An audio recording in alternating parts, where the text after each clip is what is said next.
ಇದಕ್ಕೂ ಇರಾನ್ಗೂ ಸಂಬಂಧನೇ ಇಲ್ಲ ಅಂತ ಅವ್ರು ಹೇಳೋದು. ಬಾರ್ಡ್ರಲ್ಲಿ ಯಾರ ಮೇಲೆ ಯುದ್ಧ ಆಗಲಿ, ದೇಶ ಯುದ್ಧ ಮಾಡಿಕೊಂಡು IRGC ನಿಂತ್ಕೊಳ್ಳೋದು, ಖಮೇನಿ ಸುತ್ತ ಒಂದು ಕೋಟೆ ಕಟ್ಟಿಬಿಡ್ತಾರೆ ಅವರು. ಇದೇನೆಂದರೆ ಈ ಇರಾನ್ನ ಇಸ್ಲಾಮಿಕ್ ರೆವಲ್ಯೂಷನರಿ ಗಾರ್ಡ್ ಕಾಪ್ಸ್ ಅಂತ ಹೇಳಿ 1.5 ಲಕ್ಷಕ್ಕಿಂತ ಹೆಚ್ಚಿನ ಜನ ಇದ್ದಾರೆ ಸರ್. ಇವರು ಯಾವುದೇ ಕ್ಷಣದಲ್ಲಿ ಪ್ರತಿಕ್ರಿಯಿಸ್ತಾರೆ. ಇವರು ಟಫೆಸ್ಟ್ ಆರ್ಮಿ ಅಂತ ಇದನ್ನು ಕರೀತಾರೆ ಅಂತ ಹೇಳಿ. IRGC ಅಭೇದ್ಯನಾ ಅಮೆರಿಕದ ದೃಷ್ಟಿಯಿಂದ ಅಂತ? ಇಲ್ಲ, ದಟ್ ಈಸ್ ಏನಂತಂದ್ರೆ ಪ್ರತಿಯೊಬ್ಬ ruler he has got his own security tight ಅಂಗರಕ್ಷಕರು ಅಂಗರಕ್ಷಕರು, whether it is Colonel Gaddafi or Putin or Xi Jinping, ಎಲ್ಲ ಏನಪ್ಪ ಅಂದ್ರೆ ಅಥವಾ ನಾರ್ತ್ ಕೊರಿಯನ್ರು ಇದಕ್ಕಿಂತ ಜಾಸ್ತಿ ಅಂತ ನಾರ್ತ್ ಕೊರಿಯನ್ ಲೀಡರ್ ಪ್ರೊಟೆಕ್ಷನ್ ದಲ್ಲಿದೆ. So that is most important. ಯಾಕಂತಂದ್ರೆ ಎಲ್ಲ ಆ ಕಂಟ್ರಿ ನಡೀತಿರೋದು ಲೀಡರ್ಶಿಪ್ ಮೇಲೆ ನಡೀತಾ ಇದೆ. ಸೊ ದೀಸ್ ಮನಿ ಪೀಪಲ್ ಈಗೇನಂತಂದ್ರೆ ದಟ್ ಮ್ಯಾನ್ ಈಸ್ ಆಲ್ರೆಡಿ 80+. ಏನಂತಂದ್ರೆ 80+. ಇವತ್ತು ಅಮೆರಿಕ ಆತನ ನೀವು ಕೊಲ್ಲಿದ್ರಂತ what did you achieve in any case? ಏನಪ್ಪ ಅಂದ್ರೆ after 5 to 6 years is going to have a natural death. But ಅದರಲ್ಲಿ ಇವ್ರು ಏನಪ್ಪ ಅಂದ್ರೆ is too much in a hurry. ಈಗ ಏನಂತಂದ್ರೆ why is in too much in a hurry ಅಂತಂದ್ರೆ ವೆನೆಜುಲಾದು ಏನ್ ಇನ್ಸಿಡೆಂಟ್ ಆಯ್ತಲ್ಲ, ಈ ಹಸ್ ಗಾಟ್ ಮಾರಲ್ ಅಸೆಂಡೆನ್ಸಿ. ಅದಕ್ಕೆ ಏನಂತಂದ್ರೆ ಯಾರು ಅಷ್ಟು ಅಪೋಸ್ ಮಾಡ್ಲಿಲ್ಲಲ್ಲ, ಯಾರು ಏನಪ್ಪ ಅಂದ್ರೆ ಒಬ್ಬರು ಬಂದು ಏನಪ್ಪ ಅಂದ್ರೆ ವೆನೆಜುಲಾ ಪರವಾಗಿ ನಿಲ್ಲಿಲ್ಲಲ್ಲ. ಈಗ ಹೇಳ್ತಾರೆ ಕೆಲವೊಂದು ಏನಪ್ಪ ಅಂದ್ರೆ it was a bloodless coup, not even bullet was fired, not even one is dead. For your kind information, Venezuela operations ಅಲ್ಲಿ 80 are dead, out of which 20 are Cuban soldiers. ಒಂದೇ ಒಂದು ಹನಿ ರಕ್ತ ನೆಲಕ್ಕೆ ಬೀಳದೆ ನಾವು ಕರ್ಕೊಂಡ್ ಬಂದ್ಬಿಟ್ವಿ ಅಂತ ಈ ಟ್ರಂಪ್ ಘೋಷಣೆ ಮಾಡ್ಕೊಳ್ಳೋದು. ಅದನ್ನ 150 aircrafts they were on air show or what? 150 aircrafts are used, 80 people are dead, out of which 20 Cuban soldiers ಅವ್ರನ್ನ ಪ್ರೊಟೆಕ್ಟ್ ಮಾಡಕ್ಕೆ ಇನ್ನರ್ ಪ್ರೊಟೆಕ್ಷನ್ ದಲ್ಲಿ ಇದ್ರು. ಅವ್ರು ಕೂಡ ಏನಂತಂದ್ರೆ ಹುತಾತ್ಮರಾಗ್ಯಾರ. ಇದು ಏನಂತಂದ್ರೆ what they are doing is CIA Mossad ಇಷ್ಟು ಫೈನ್ ಕೆಲಸ ಮಾಡ್ತಾ ಇದೆ ಅಂದ್ರೆ ಅಲ್ಲಿರ್ತಕ್ಕಂಥ ಈಗ ಏನಂತಂದ್ರೆ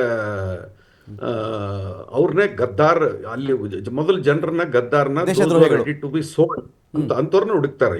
ಈಗ ನಮ್ದು ರಾಬರ್ಟ್ ಕ್ಲೈವ್ ಬಂದಾಗ ಸಿರಾಜುದ್ದೌಲಾದ ಜನರಲ್ ಇದ್ನಲ್ಲ Mir Jafar, they are trying to look for Mir Jafar. They can be bought on anything, money, muscle, whatever it is. ಏನಂತಂದ್ರೆ ಈ ತರ it is not getting success in Iran ಅಂತಂದ್ರೆ ಇರಾನ್ ದೇ ನೋ ಆಕ್ಚುಲಿ ಏನಂತಂದ್ರೆ ಈಗ Iran ಇಡೀ Muslim ರಾಷ್ಟ್ರಗಳಲ್ಲಿ though they are surrounded by all Muslim Nations, ಒಬ್ಬರ ಕಡೆ ರಿಲೇಷನ್ ಸರಿ ಇದ್ದಿಲ್ಲ ಅಂದ್ರೂ ಮಿಲಿಟರಿ ಪವರ್ ಎಲ್ಲಿವರೆಗೆ ಸ್ಟ್ರಾಂಗ್ ಇರ್ತದ ಅಲ್ಲಿವರೆಗೆ ಏನಂತಂದ್ರೆ ಯಾರನ್ನಾದ್ರೂ ಕೌಂಟರ್ ಮಾಡಬಹುದು. ಲೈಕ್ ಇಸ್ರೇಲ್ ಏನಪ್ಪಾ ಅಂದ್ರೆ ಟೆಕ್ನಾಲಜಿ ಬಂದು ಮತ್ತೆ ಮಿಲಿಟರಿ ಪವರ್ ಅಂದ್ರೆ ಅದರಿಂದಾನೇ ಎಲ್ಲ ಮುಸ್ಲಿಂ ರಾಷ್ಟ್ರಗಳು ಸರೌಂಡ್ ಮಾಡಿದ್ರು ದೇ ಆರ್ ಸ್ಟಿಲ್ ಸರ್ವೈವಿಂಗ್. ಇನ್ನೊಂದೇನು ಪ್ರಶ್ನೆ ಅಂದರೆ ಇದು ಒಂದು ಭಾಗ ಸರ್, ಆಯ್ತು, ಇದು ಒಂದು ಭಾಗ ಮಿಲಿಟರಿ, ಈ ಅಮೆರಿಕ ಮತ್ತು ಇರಾನ್ ಸಂಬಂಧಗಳು, ಇರಾನ್ ಇಸ್ರೇಲ್ ಸಂಬಂಧಗಳು, ಅಮೆರಿಕ ಇಸ್ರೇಲ್ ಸಂಬಂಧ ಒಂದು ಭಾಗ ಬರುತ್ತೆ ಸರ್. ಈ ಮನುಷ್ಯ ಮಾಡಿರೋ ರೂಲ್ಗಳಿದೆಯಲ್ಲ ಸರ್, ನಾನು ಇದು ಇನ್ನೊಂದು ಸಲ ಹೇಳ್ತೀನಿ ಬೇಕಿದ್ರೆ, ಫ್ರಾನ್ಸ್ನ ಫ್ಯಾಷನ್ಗಿಂತ ಮುಂಚೂಣಿಯಲ್ಲಿ ಇದ್ದರು ಇರಾನ್ನ ಜನ. ಒಂದು ಕಾಲದಲ್ಲಿ ಅದ್ಭುತವಾಗಿ ಆಧುನಿಕತೆಯನ್ನು ಅಲ್ಲಿ ಬೆಳೆಸ್ಕೊಂಡಿದ್ರು. ಸಿವಿಲೈಸೇಷನ್, ಅತ್ಯಂತ ಪುರಾತನವಾದಂಥ ನಾಗರಿಕತೆ ಇದ್ದಿದ್ದೇ ಇರಾನ್ನಲ್ಲಿ. ಅಂಥ ಒಂದು ಪ್ರಾಚೀನವಾದಂಥ ಪರಂಪರೆ ಇರ್ತಕ್ಕಂಥ ಒಂದು ದೇಶ ಸರ್ ಅದು. ಇದ್ರ ಮಧ್ಯೆ ಇವತ್ತಿಗೆ ನೀನು ಬರ್ಮುಡಾ ಚಡ್ಡಿ ಹಾಕಬೇಡ, ಪುರುಷರು ಸೂಟ್ ಹಾಕೋಬೋದು, ಟೈ ಹಾಕೊಳ್ಳುವಂತಿಲ್ಲ ನೀನು.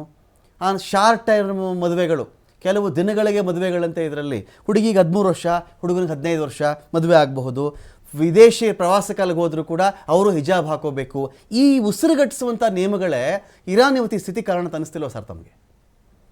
ಎಸ್, ಏನಪ್ಪ ಅಂದ್ರೆ I agree almost 100% to this theory. ಯಾಕಂದ್ರೆ ಮನುಷ್ಯನಿಗೆ ಪ್ರತಿಯೊಬ್ಬರಿಗೆ they have got their own freedom. ನೀವು ನೋಡಿದ್ರೆ ಸರ್ ಇಂಟರ್ನೆಟ್ ಅಲ್ಲಿ ನೀನೇನು ನೋಡಬೇಕು ಅಂತ ಸರ್ಕಾರ ಡಿಸೈಡ್ ಮಾಡುತ್ತೆ ಸರ್. ಮನೆ DTH ಹಾಕ್ಸ್ಕೋಬೇಡ ಅಂತ ಹೇಳುತ್ತೆ ಇಲ್ಲಿ ಇರಾನ್ನಲ್ಲಿ. DTH ನೀನು ಹಾಕ್ಸ್ಕೋಬೇಡ, ಇಂಟರ್ನೆಟ್ ಬಳಸು, ನಾನು ಏನು ತೋರಿಸ್ತೀನಿ ಅದನ್ನು ಮಾತ್ರ ನೀನು ನೋಡಬೇಕು ಅಂತ. ಈ ಮಟ್ಟಕ್ಕೆ ಒಬ್ಬ ಮನುಷ್ಯನ ರೆಸ್ಟ್ರಿಕ್ಟ್ ಮಾಡಿಬಿಟ್ರೆ ಅದು ಈ ಕಾಲದಲ್ಲಿ ಅದು ಉಸಿರುಗಟ್ಟೆ ಇಷ್ಟು ಸ್ಫೋಟ ಆಗಿದೆಯಾ ಇವಾಗ ಅಂತ?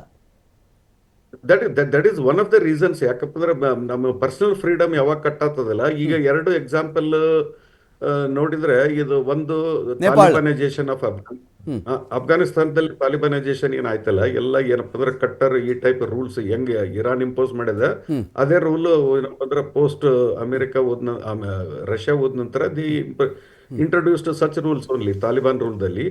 ಆಮೇಲೆ general Ziaul Haq Islamisation of nation, Islamisation of Pakistan ಆರ್ಮಿನ ಮಾಡಿದೆ. ಯಾವಾಗ ರಿಲಿಜನ್ ಒಂದು ಏನಪ್ಪ ಅಂತಂದ್ರೆ ಯು ಸ್ಟಾರ್ಟ್ ಡೈಜೆಸ್ಟಿಂಗ್ ಅಂದ್ರೆ that country is set to be doomed. ಏನಂತಂದ್ರೆ ರಿಲಿಜನ್ ಜಸ್ಟ್ ಒಂದು ಸಾಲ್ಟ್ ತರ ಜಸ್ಟ್ ಓನ್ಲಿ ಟೇಸ್ಟ್ ಮಾಡಕ್ ಇರ್ಬೇಕು. It should not get dissolved in your curriculum or day to day character. ಆ ಟೈಪ್ ಒಂದು ತಾಲಿಬಾನೈಸೇಷನ್ ಸ್ಟ್ರಿಕ್ಟ್. ಯಾಕಂದ್ರೆ initially control ಮಾಡ್ಬೇಕಂದ್ರೆ ಇವೆಲ್ಲ ಈಸಿ ಮಷಿನ್ಸ್ ಇವೆಲ್ಲ ಏನಂತಂದ್ರೆ ಬುರ್ಕಾ ಹಾಕು, ಅದು ಏನಪ್ಪ ಅಂದ್ರೆ you cannot use internet, you cannot see that movie, you cannot do that ಅಂತ ಒಂದು ಈ ಟೈಪ್ ರೆಸ್ಟ್ರಿಕ್ಷನ್ಸ್ ನಾರ್ತ್ ಕೊರಿಯಾದಲ್ಲಿ ಇದಕ್ಕಿಂತ ಜಾಸ್ತಿ ಇದೆ. But they all survive only because of the military power. ಏನಪ್ಪಂದ್ರೆ ಜನರು ಸಪ್ರೆಸ್ ಮಾಡೋದಕ್ಕೆ ಅವ್ರ ಕಡೆ ಎಲ್ಲ ಏನಪ್ಪ ಅಂದ್ರೆ ಮೆಕ್ಯಾನಿಸಮ್ ಇರ್ತಾವೆ. ಬಟ್ ಒಂದು ಸೈಡ್ ಈ ಪ್ರೊಟೆಸ್ಟ್ ಆದ್ರೆ I have seen the other ಇದೇನಪ್ಪ ಅಂದ್ರೆ ಫ್ಲಿಪ್ ಸೈಡ್ ಅನ್ನು ನೋಡಿನಿ. ಜನರು ಪ್ರೊಟೆಸ್ಟ್ ಮಾಡೋದು, yes we are protesting against our community, but it's we can tolerate that, but we cannot tolerate ಏನಪ್ಪ ಅಂದ್ರೆ country like America or Israel interfering in our affairs ಅಂತಾನು ಒಂದು ಧ್ವನಿನೂ ಒಂದು ಗ್ರೂಪ್ ಅದನ್ನು ಇದೆ. ಬಟ್ ಅವರು ಇರಾನ್ದ ಟೆಕ್ನಾಲಜಿಯಲ್ಲಿ ಮುಂದೆ ಇದ್ದಾರೆ. ಈಗ ಸ್ಟಾರ್ಲಿಂಕ್ ಹೋಗಿ ಅವ್ರಿಗೆಲ್ಲ ಇಂಟರ್ನೆಟ್ ಕನೆಕ್ಷನ್ ಕೊಡಬೇಕಂತ, ಎಲ್ಲ ನೆಟ್ ಕನೆಕ್ಟಿವಿಟಿ ಕೊಡಬೇಕಂತ ಪ್ರಯತ್ನ ಮಾಡಿದರೆ they have hacked, they have suppressed that Starlink also. So ಇದೆಲ್ಲ ನೋಡಿದ್ರೆ Iran is not a crude country like ಏನಂತಂದ್ರೆ ಲಿಬಿಯಾ ಅಥವಾ ಏನಂತಂದ್ರೆ ಬೇರೆ Iraq. Over a period of time it has improved. ನನ್ಗೇನಪ್ಪ ಅಂದ್ರೆ ದೇ ಹ್ಯಾವ್ ಗಾಟ್ ಹಿಡನ್ ಏನಪ್ಪ ಅಂದ್ರೆ ವೆಪನ್ಸ್ ಇದೆ, ಟೆಕ್ನಾಲಜಿನೇ ಇದೆ, ಎಲ್ಲ ಇದೆ. I think they can face this thing. Israel ಅಂದ್ರೆ ನಾವು ಇಸ್ರೇಲ್ನಾಗ ಸಂಪೂರ್ಣ ನಾಶ ಮಾಡಿಬಿಡ್ತಾರೆ in case if it escalates. Fine fine fine. ಚರ್ಚೆ ಮತ್ತೆ ಮುಂದುವರಿಸ್ತೀನಿ, ಒಂದು ಬ್ರೇಕ್.